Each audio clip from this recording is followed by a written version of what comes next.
நீ கோவப்பட்டது சரியான இதுவே, ஆனால் உனக்கு நான் வந்து இந்த சிவகணத்துக்கெல்லாம் வந்து தலைவனாகிற தகுதியை நான் உனக்கு கொடுக்குறேன். நீ வந்து சாதாரண நாயன்மார் கிடையாது, இந்த சிவகணங்களுக்கெல்லாம் நீ வந்து தலைவனாக இருந்து சிவ பதவியும் அவருக்கு கொடுத்து அருள் புரிகிறார். சாமி அவரை ஆசீர்வாதம் வைக்கிறார். உடனே தன்னையும் பாடினார் பார்த்தீங்களா. கொஞ்ச நேரம் பகையாக இருந்த விரண்மெண்ட நாயனார் சுந்தரமூர்த்தி நாயனாருக்கும் உடனே அடியார்க்கும் அடியேன் அடியார்க்கும் அடியேன் சொல்லி 2 பேரும் ஒன்றா ஆகிட்டாங்க.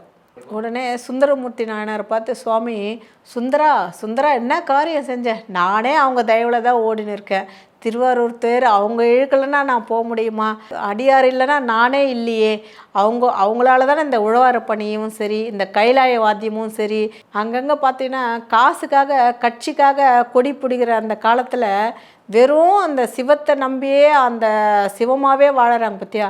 அந்த அடியார் பெருமையை நீ இந்த உலகுக்கு சொல்லணும்ப்பா.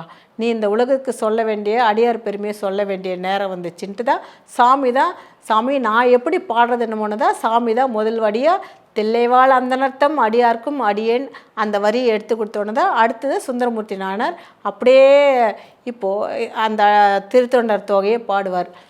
இப்போ திருத்தொண்டர் தொகையை பாட முதல் ஆணிவேராக இருந்தது யாருன்னு பார்த்தீங்கன்னா நம்ம விரண்மெண்ட நாயனார் தான்.